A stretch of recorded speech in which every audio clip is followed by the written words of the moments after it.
solar system is but a speck in the huge galaxy we call the Milky Way.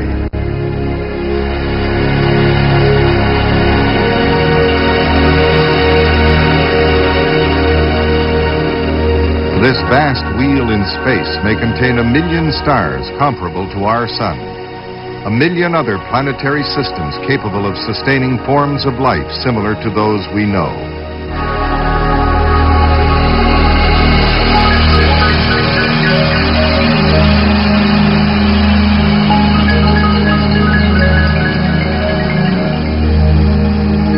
In the past 30 years, we have learned a lot about our solar system, our galaxy, and the cosmos at large.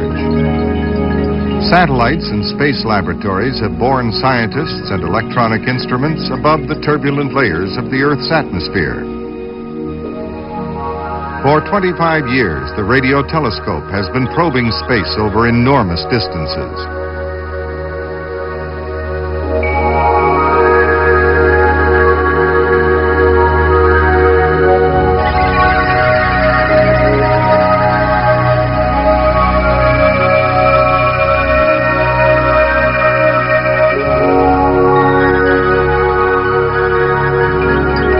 We have discovered radiation belts, pulsars, quasars, and black holes. Scientists are now convinced that we are not alone in the universe.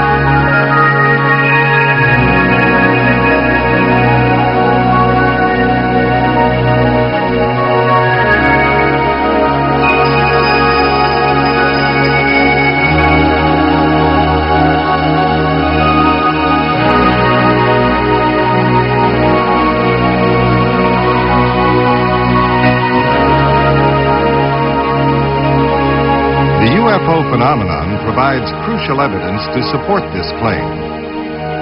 Alien civilizations may have been monitoring us for over 3,000 years.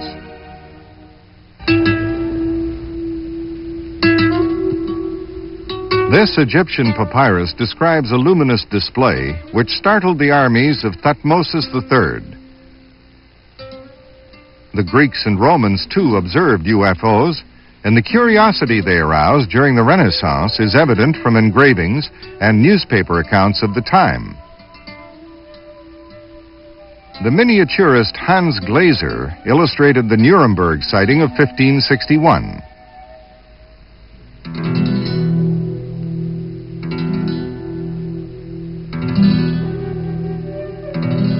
Five years later, the Basel Gazette reported that at the hour of sunrise, many big black balls were seen in the air, traveling at great speeds toward the sun, then crashing into one another as if they were fighting.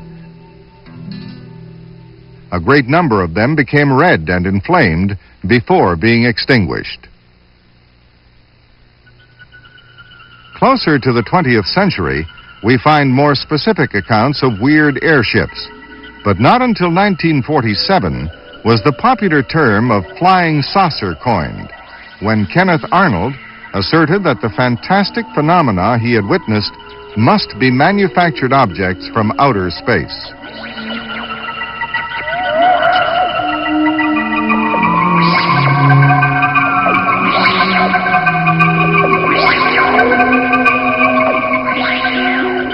Photographs of UFOs flood in from all over the world. Many are hoaxes, like this picture of a hubcap. But the public is on the verge of panic. The U.S. Air Force instigates a commission of inquiry, Project Blue Book. A bulky report is published. Its conclusion? The UFO phenomenon is not worthy of scientific investigation.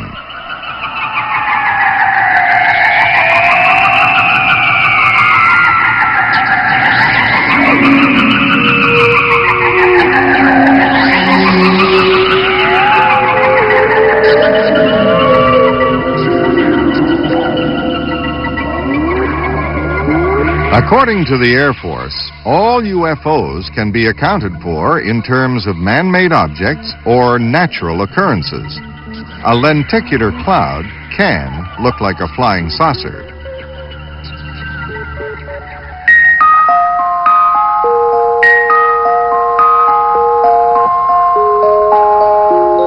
So can northern lights, created by the electrical particles which constitute solar winds, not to mention lightning balls and the like.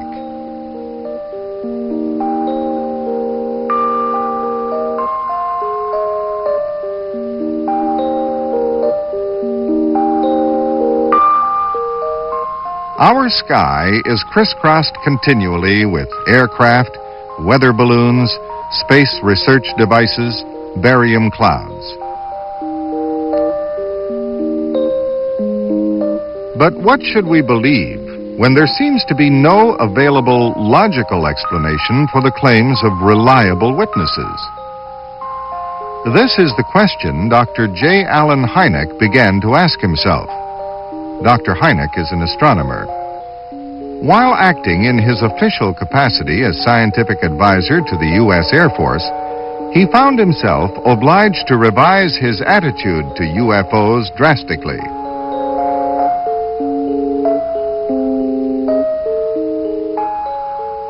This device is certainly food for the imagination. But man-made objects move in a predictable fashion. Balloons, for instance, follow the prevailing wind. When in doubt, an investigator can check with the meteorological office for the dates and times of balloon launchings and for details of wind directions.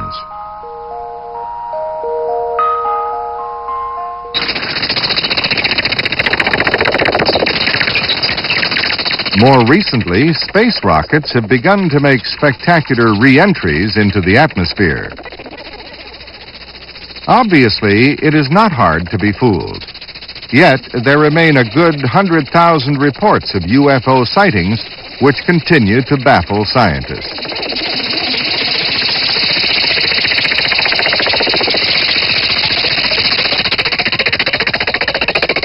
Dr. Hynek, the Dean of American Ufologists, established a system of classifying UFO reports which has since been generally adopted. Firstly, we have UFOs observed from far away. These may be further divided into lights seen at night,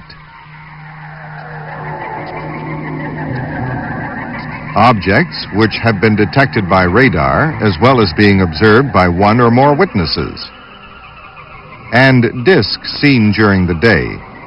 The second group comprises encounters with closer objects, close encounters of the first kind, less than 150 yards away, close encounters of the second kind. Physical traces are left. Close encounters of the third kind, occupants have been observed. Let's look first at sightings made from a distance. Here is a good example of a daylight disk photographed by Mr. and Mrs. Trent in 1950.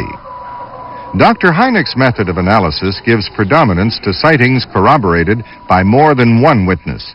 The documents which you will see now were almost all confirmed by several observers, sometimes completely independent of one another. A strikingly similar UFO was snapped in 1954 by a French pilot. This film is a classic of its kind.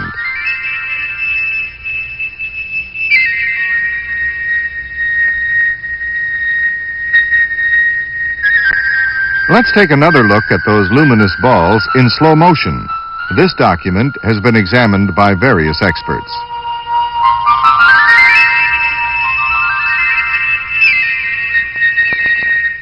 Their carefully weighed conclusion is that the shining spheres could not possibly be aircraft reflecting the sun, nor any other known objects.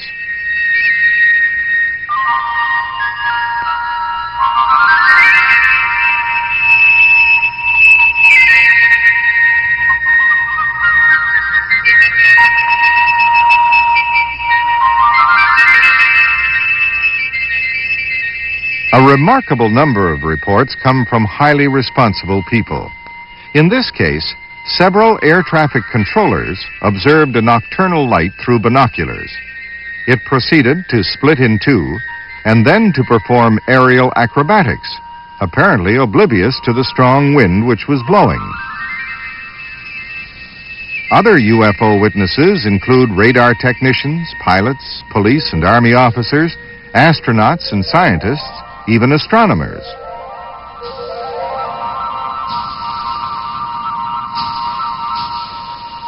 These nocturnal lights in boomerang formation were observed sweeping over a small town by several separate groups of people.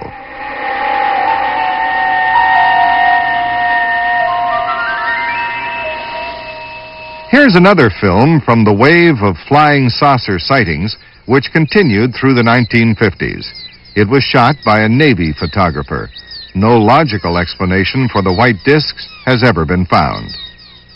The vertical bar was printed onto the film by the Air Force to facilitate analysis of the object's flight angles. The Air Force added these views of seagulls as an explanation, yet the sunlight flickers violently on the wings of the birds, and the flight patterns have little in common. The comparison does not help us to identify the phenomenon.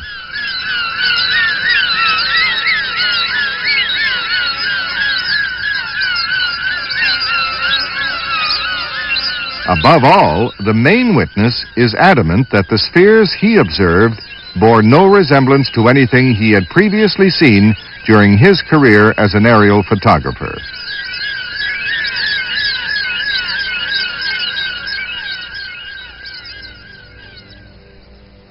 This frame is all that remains of a film shot by Corporal Ralph Mayer and confiscated by the Air Force.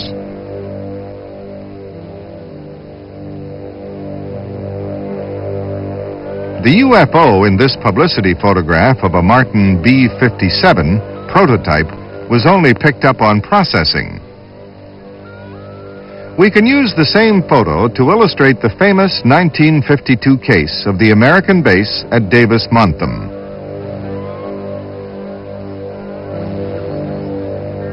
Two bright discs intercepted a B-36 and stayed in formation with it for 20 seconds. The terror-stricken crew requested permission to land immediately. 9 members of base personnel also witnessed the UFOs from the ground.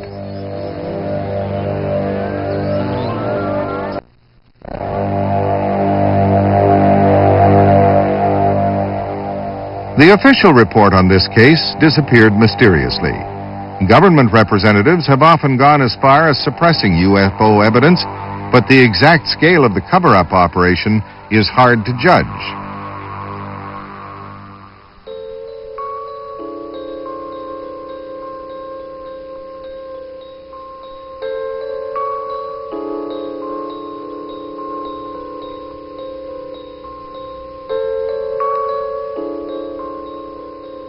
This Brazilian Navy vessel was on an oceanographic research mission. 48 witnesses observed the UFO from the deck.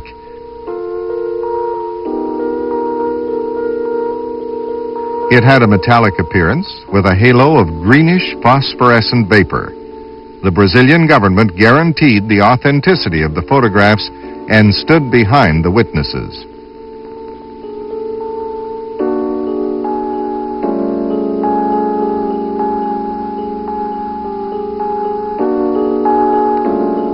"30 people observed this disk in New Mexico. The object was also picked up on radar." The number of witnesses is of paramount importance when considering the authenticity of a UFO photograph. When the photographer was on his own, as in this case, we have only his word. According to Rex Heflin, the dome left behind a ring of smoke, which he was able to photograph.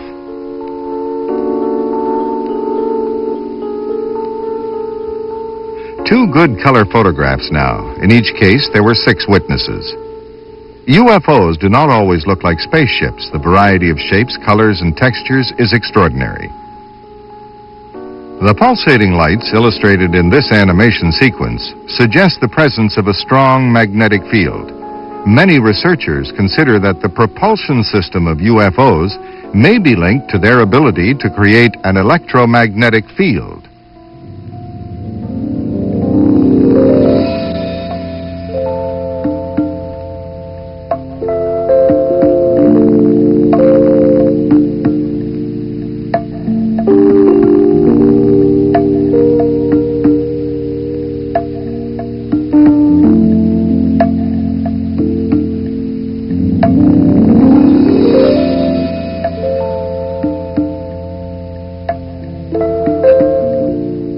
It is 1965. Ed White is the first American to walk in space.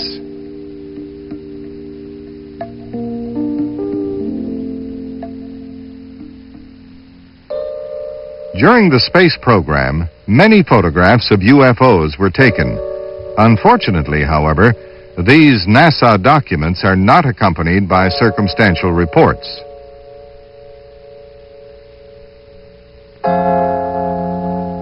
Astronauts Jim McDivitt, Frank Borman, and Neil Armstrong openly claimed that they had seen UFOs in space, as well as several others, including Russian cosmonauts. In many cases, NASA could not come up with any explanation.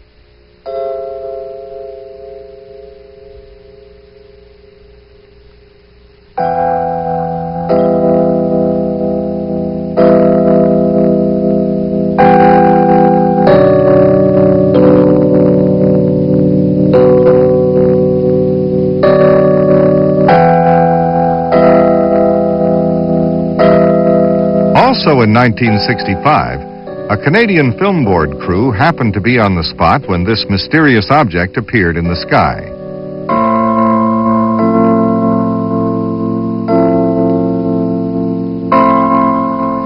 It is the clouds and the camera which are moving. The object remained stationary and was seen by dozens of people over a period of several hours. Its size was fantastic.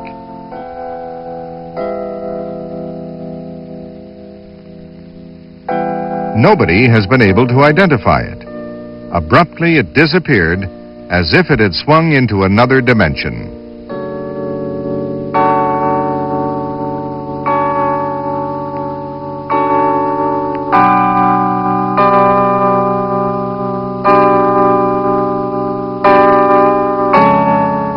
We are still in the Canadian West. One evening in July, 3 men were returning home from a weekend devoted to mineral prospecting. Suddenly, an object appeared in the sky. Warren Smith took 2 photos. The first one shows the classical flying saucer shape of 2 pie plates, one on top of the other. Then the object went out of sight behind trees to reappear rising vertically towards the south. Smith quickly made a second exposure. The UFO phenomenon is multifarious. There is perhaps a natural explanation for this luminous mass, but where do all the metallic-looking objects come from? Like a virus attacking an organism, they are challenging our concepts and disturbing our environment. 1,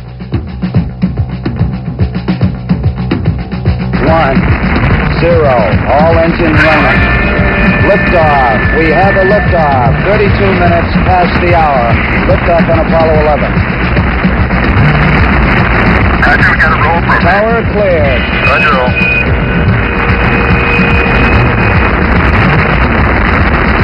Roll complete and assistance program. In 1969, the American government put an end to its Project Blue Book. In this year, too, man made an old dream a reality. On July 20th, in the course of the longest night, 3 lone men cut the umbilical cord linking us to Mother Earth for the first time. But walking on the moon was only a beginning. Probes have since visited other planets, and one day we will explore other stars. Maybe other intelligent beings have already responded to the same urge. We know that some planetary systems are millions of years older than ours. Perhaps the galaxy has already been colonized by means of a technology infinitely more advanced than our own. interstellar traffic may be heavier than today's air traffic over the United States.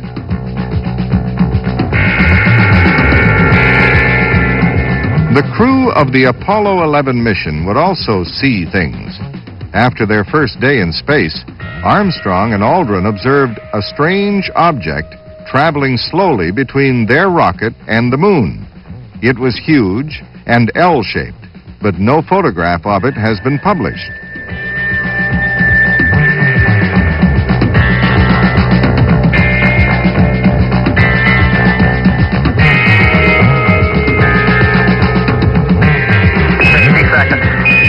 Lights on. Down 2.5. Forward. Forward. That's 40 feet down. Let's imagine that when we landed on the moon, the local population had been lined up to welcome us. What would we have done? We would probably have said, "Take me to your leader," and attempted to make some official contact, if at all possible. Here we have one of the profoundly disturbing aspects of the UFO phenomenon. Their occupants, in general, make no effort to enter into contact. On the contrary, they seem rather to avoid it systematically. Engine arm off. 413 is in. We copy you down, Eagle. Listen, Tranquility Base here. The Eagle has landed.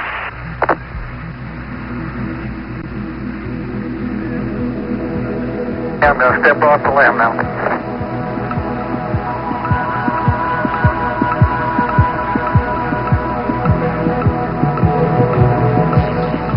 That's one small step for man, one giant leap for mankind.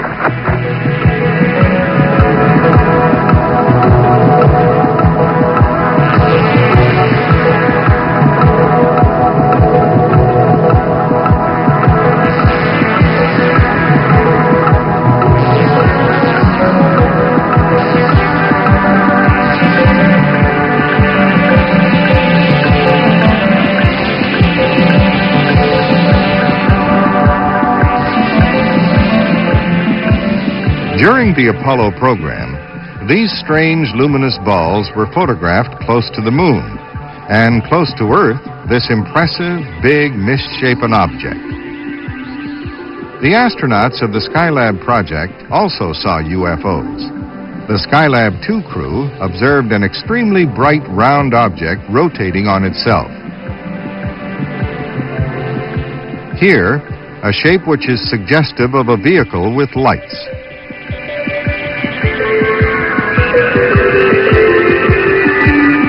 In the 70s now, in Montreal, Michel Imbeau saw this squadron of lights over the St. Lawrence. This object projected truncated shafts of light, frequently observed elsewhere as well. The shafts of light have the amazing capacity to lengthen and retract at a rate visible to the human eye.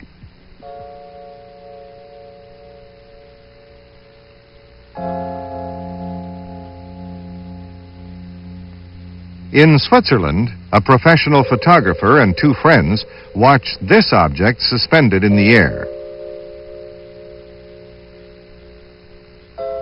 This bizarre trajectory was photographed near Kansas City in 1975. On the very same evening, at the same time, 10:45 on November 10th, a geophysicist noticed an unusual geomagnetic disturbance recorded by his instruments.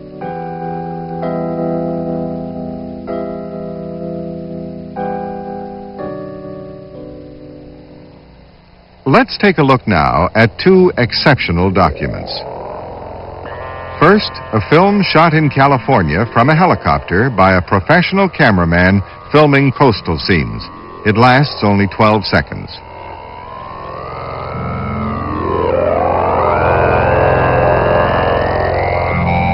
In slow motion.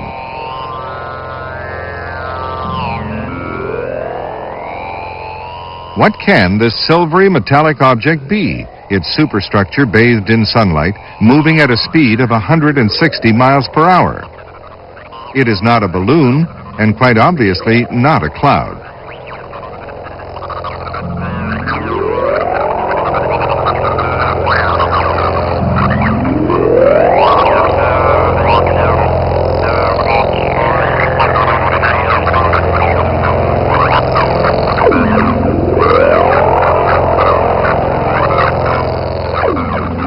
A television crew was shooting a car commercial in Guatemala when a fantastic object erupted into the sky over the city.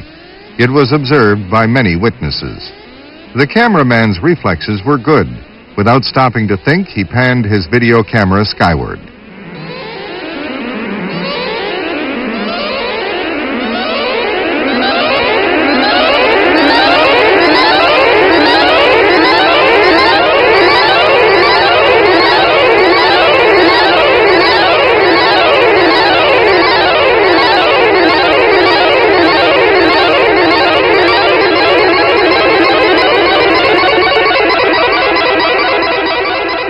In this remarkable document, a fantastic happening explodes the routine of daily life with spectacular unexpectedness.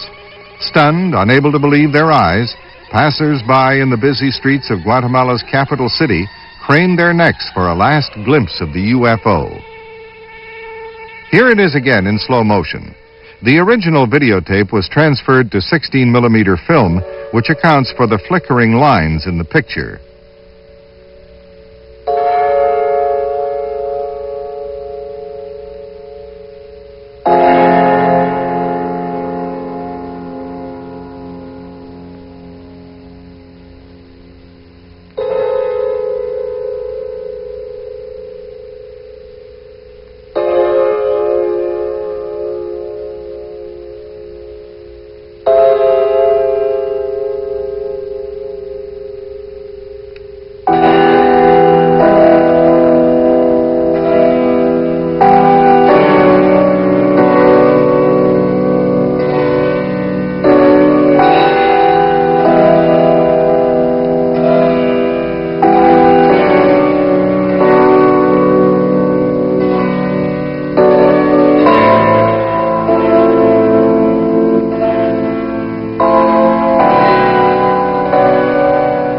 This film is real.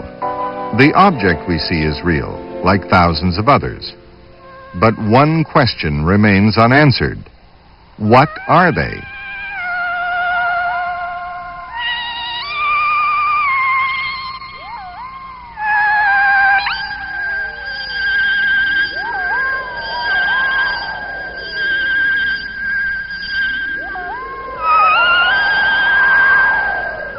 Are UFOs reconnaissance missions from intelligent civilizations of extraterrestrial origin?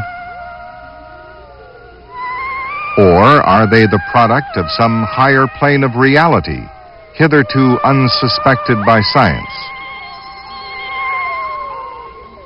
Are they some kind of psychic feedback of our own unconscious? Or something else completely different? Something we have not even dreamed of.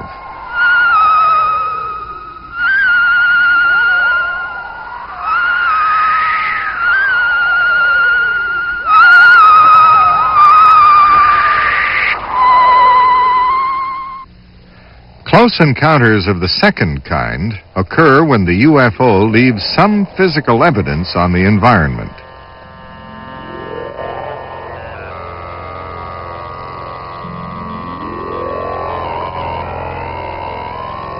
During the night, two young girls saw a luminous mass gliding away from their farmhouse.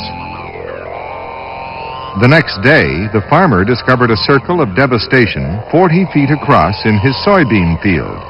It had not been there the previous evening.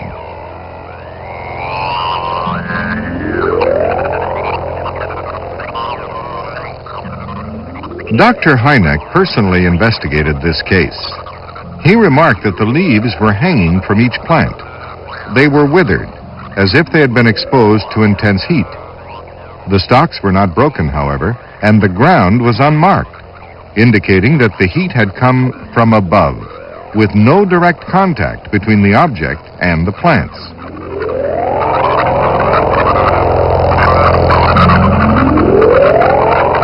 Here we have tangible physical evidence, concrete confirmation of a sighting, which we have missed sorely until now.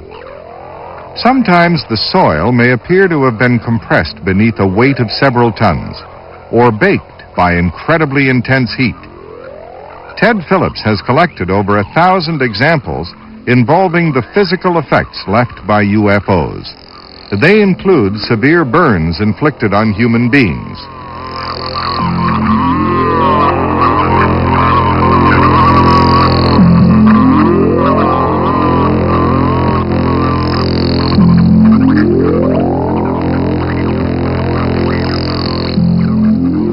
This daylight film Polaroid photograph shows the glowing ring left by a multicolored object.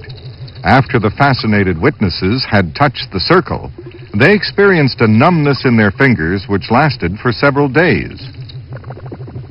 The following day, the local sheriff was on the spot and a second photograph was taken. The soil of the ring is dried out in spite of the recent rain, while both within and outside the ring it remains very soggy. A broken branch hangs from a tree. It is brittle, as if it had been dead for a long time, but beneath the bark, the wood is green. 1 month later, the snow is thawing, making the area a marshland. The ring is still dry, as delineated by the unmelted snow. Seeds refuse to grow in it, while the earth around it produces healthy grass. The electron microscope reveals icicle-shaped crystals, hitherto unknown. After 5 metallic dome shapes had been seen rising vertically from a field, 5 rings were photographed by Canadian police. Notice the clockwise rotation.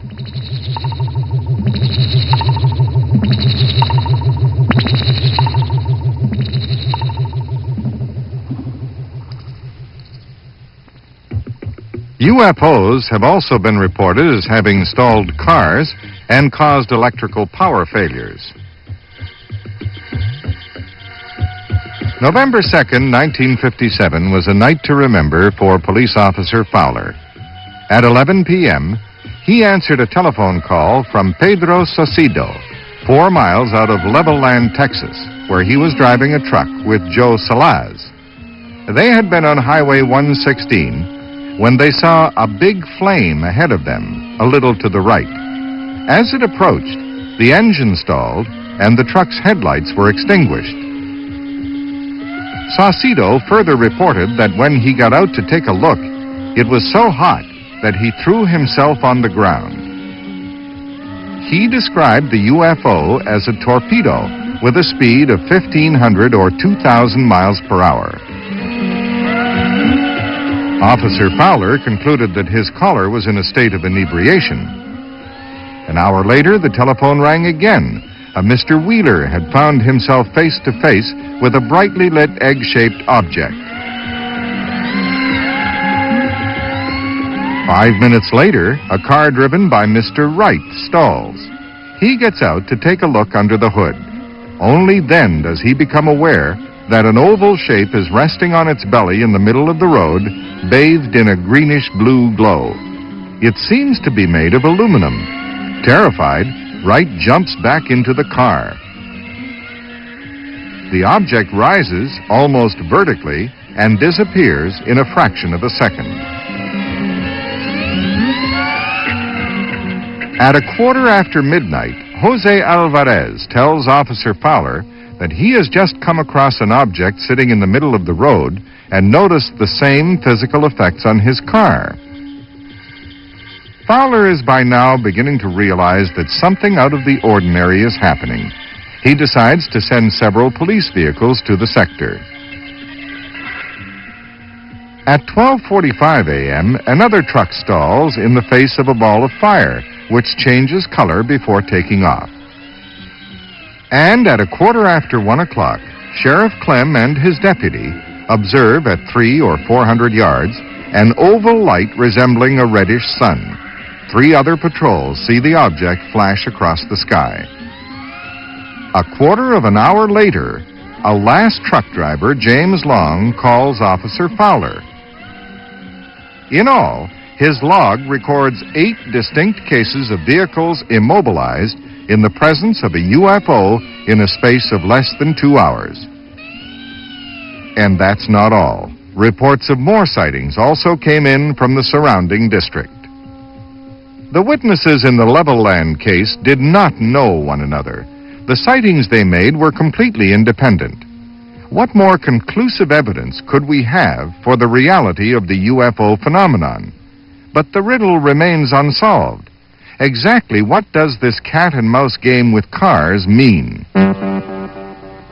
Burning steam emitted by a UFO left these marks on Stefan Michalak's stomach. His gloves and clothes caught on fire. Treatment of the burns lasted 18 months. Michalak was examined by 27 specialists, none of them able to diagnose the cause of his burns.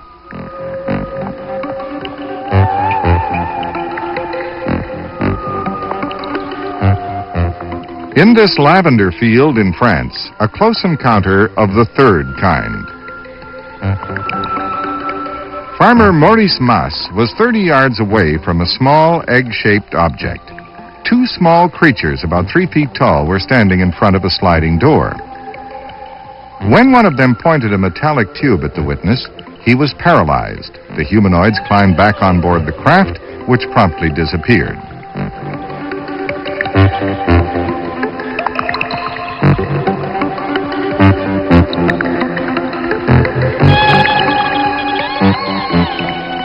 The patch of ground was left hard, like concrete. Mas could not get lavender to grow there for 7 years.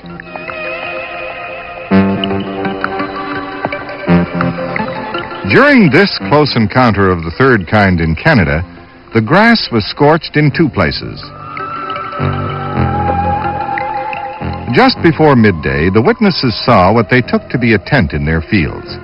It was a bright yellow dome about 25 yards across. A cube shape emerged from it, and some small creatures moved very busily and rapidly back and forth between the 2. The witnesses assumed they were Boy Scouts and dismissed the matter from their minds, until a neighbor told them she had seen the dome disappear into the clouds. Apparently not the local scout troop after all. Strange visitors like these have been observed by hundreds of people throughout the world. They are always humanoid in shape. Here are a few samples.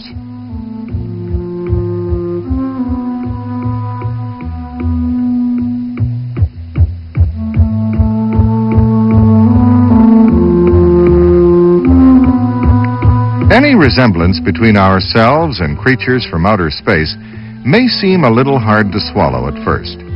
We can be sure, at least, that the organic structure of such beings must be essentially the same as our own. That is, based on the carbon atom with water as solvent. The striking similarities between humans and humanoids might also indicate the uniqueness of the DNA molecule as a genetic building block. As a general rule, they are either smaller or taller than us, usually around 4 or 10 feet.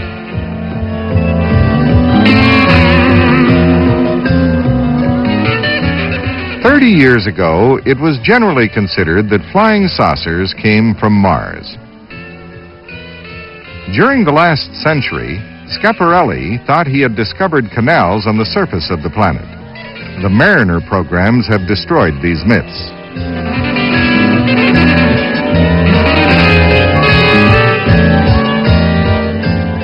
On the other hand, a slight atmosphere and traces of water have been discovered on Mars.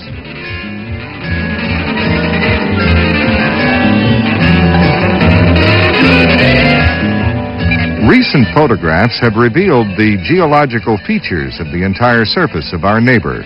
Strange, sinuous troughs have bewildered astronomers. Only a violently coursing liquid could have dug these riverbeds. During glacial periods like the present one, the water on Mars would have frozen as polar caps. As the planet warmed up, the ice would melt again. Clouds would form to bathe the planet for thousands of years.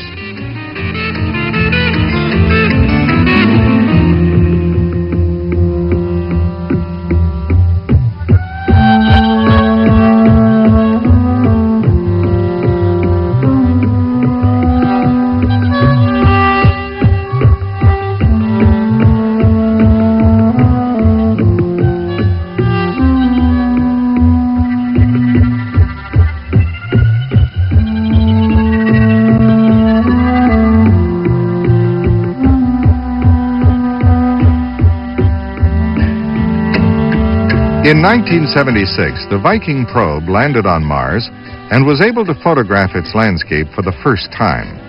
A remote-controlled laboratory is analyzing the soil. The results are not conclusive, but at least they have not disproved the existence of life, as the zone prospected was very poor.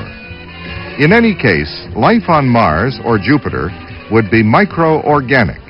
To find intelligent life, we must look outside our solar system.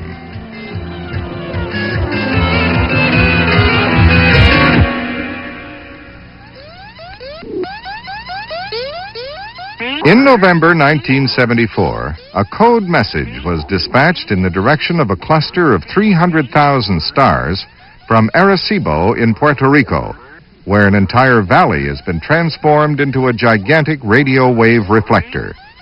This is part of an ambitious scientific program going under the name of SETI, or Search for Extraterrestrial Intelligence.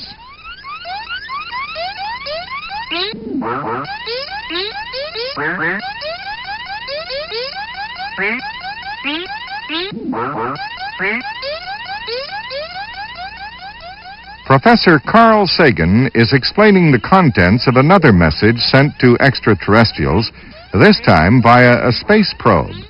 As well as the etching of the Earthling couple, the plaque specifies the position of our solar system in the Milky Way. Will this message ever be read in outer space? It will take Pioneer 10 billion years to reach the constellations of Ursa Major and Orion.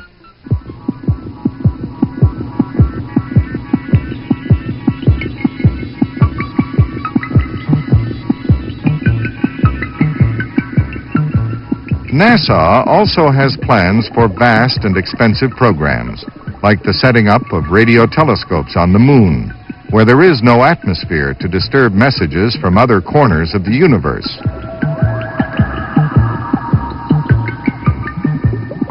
How ironic it would be, though, if it should prove that the proof of extraterrestrial intelligence has been under our noses all the time, while we continue to spend our time and energy searching for it elsewhere.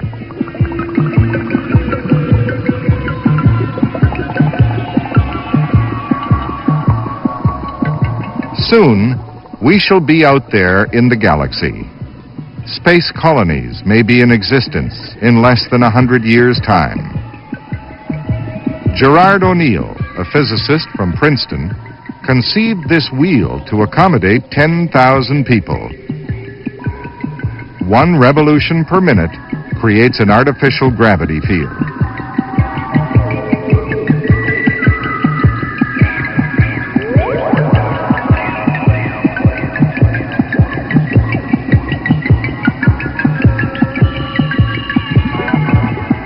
NASA proposes enormous power stations to gather solar energy.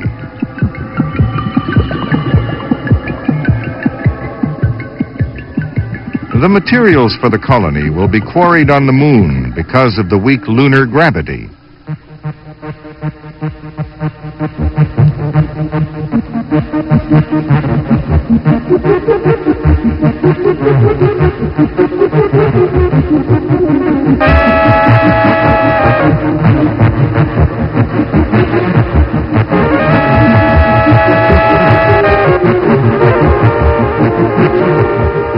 Perhaps UFOs themselves are on missions from similar space colonies, permanent artificial planets passing close to Earth and sending off scouts, explorers, tourists maybe. We would surely be as curious to them as they are to us. And in fact, cases do exist where communication has been established with occupants of UFOs.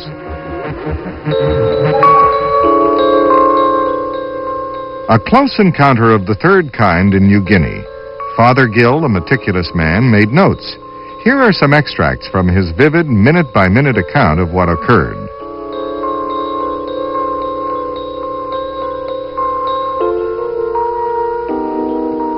"6:55 p.m., something moving on top.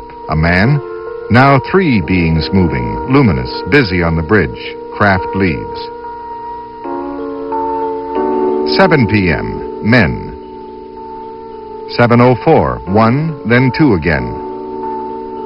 7:10 p.m., men appear, also a shaft of blue light. The men gone, the projector still there. 7:20 p.m., projector turned off, men gone. UFO passes through a cloud. 8:28 p.m., sky above lit up, big cloud over Dagora. I saw the UFO high up and called the station people.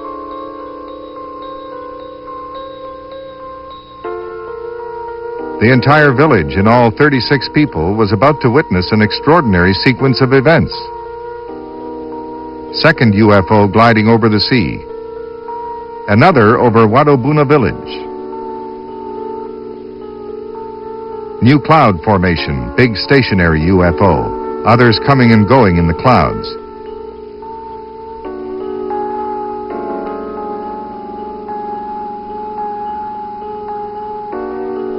"9:05 p.m., cloud formation, numbers 2, 3, 4 gone. 10 p.m., still stationary. 10:10 p.m., craft gone again.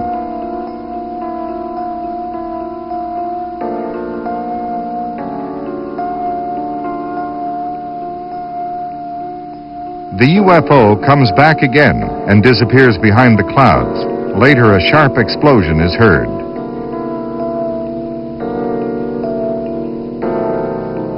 The next day, the thing came down very low. The craft, still bright, was clear, closer.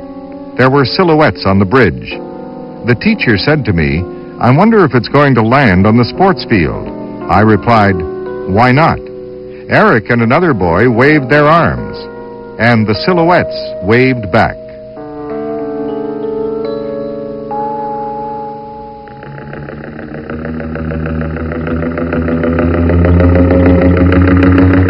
With the story of Betty and Barney Hill, we are on the threshold of a mind-shattering possibility: direct contact with alien beings.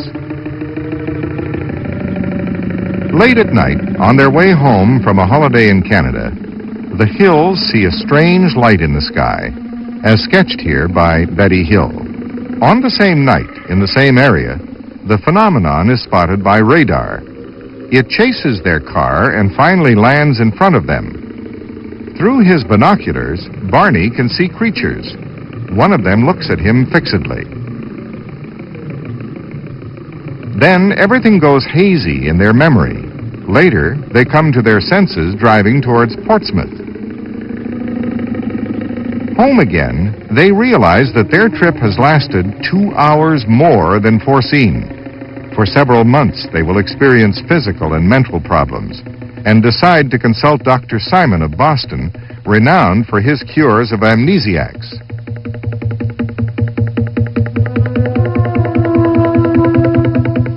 The Hills are hypnotized separately. Neither knows what the other has revealed to the doctor, yet the two accounts concur perfectly. According to the Hills' testimony under hypnosis, the craft landed on the highway. Creatures got out of it and led Betty and Barney on board. Here it is in cross-section. They underwent separate medical examinations. Skin, fingernail, and hair samples were taken.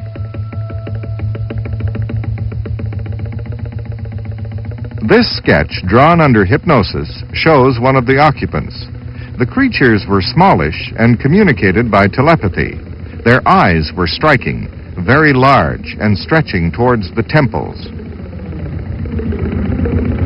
Betty asked the leader where they came from. He then showed her a three-dimensional space chart, which Betty was able to reproduce when requested to do so by Dr. Simon. The leader explained that the multiple lines represented busy routes from one star to another. The single lines were used less frequently, and the dotted lines indicated exploratory routes. A young teacher from Ohio, Marjorie Fish, had the brilliant idea of considering this star map from the point of view of the visitor's base in the lower right-hand corner. Armed with a supply of wooden beads, she began to construct three-dimensional models of the universe, representing stellar systems within a radius of 50 light years.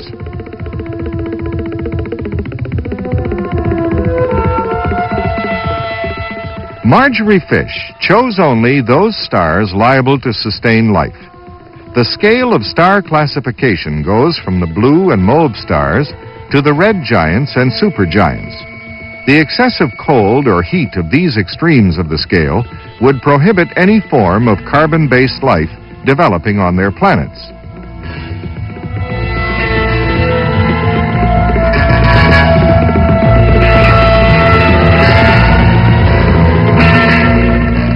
A yellow star, like our Sun, has a core about 1 million miles in diameter, dense enough to provoke nuclear combustion with a temperature reaching 9 million degrees centigrade.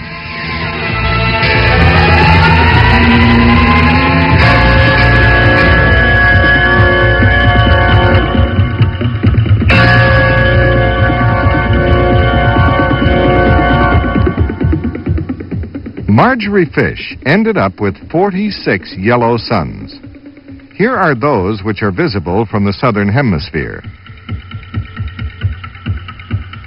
From 1968 to 1973, she patiently constructed several models of our stellar neighborhood.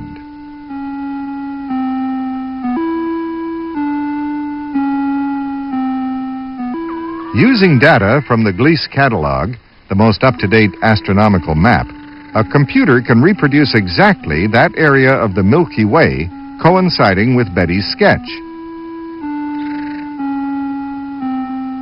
Even an astronomer could not have drawn Betty's map when she did it for Dr. Simon, as this area of space had not been carefully charted then.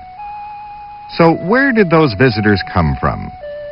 From a system of twin stars, Zeta 1 and Zeta 2, in the reticular constellation, 25 light years from our Sun. All the other stars on the map are capable of sustaining life on their planets.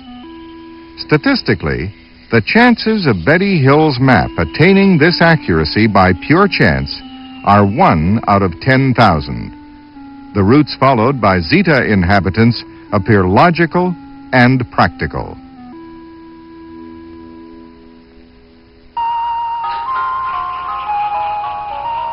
Betty's map offers some astonishing evidence. For the first time, science has been able to confirm the authenticity of information received by an eyewitness from extraterrestrials. How could they have traveled from there to here? 25 light years at the speed of light means a round trip of 50 years. According to Einstein, by the time they returned to Zeta Reticuli, the alien astronauts would not recognize their own world. It would have aged by several hundred years. Black holes could be the key to the enigma. Astronomers say anything might be possible inside or through a black hole. What are they? Merely a star at the moment of its death. A huge collapsing of its entire mass and energy, creating a gravitational field of inconceivable magnitude.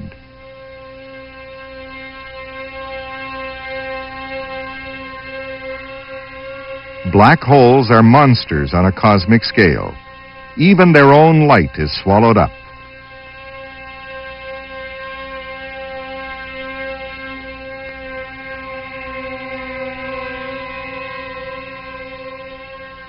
Other neighboring stars disappear into the bottomless pit.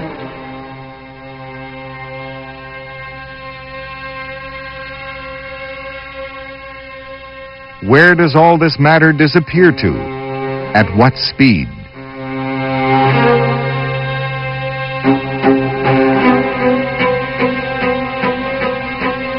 Black holes might very well be space tunnels, shortcuts in space that a highly advanced civilization has learned to utilize to span not only a few light years, but billions. Maybe it is easier to travel to Earth from the ends of the universe than from the nearest stars. Maybe Betty Hill's map can lead us to another galaxy. Maybe.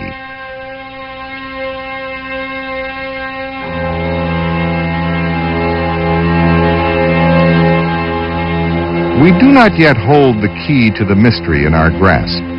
For all we know, the UFO phenomenon is simply a tactic designed to accustom us human beings to the idea of contact with extraterrestrial beings.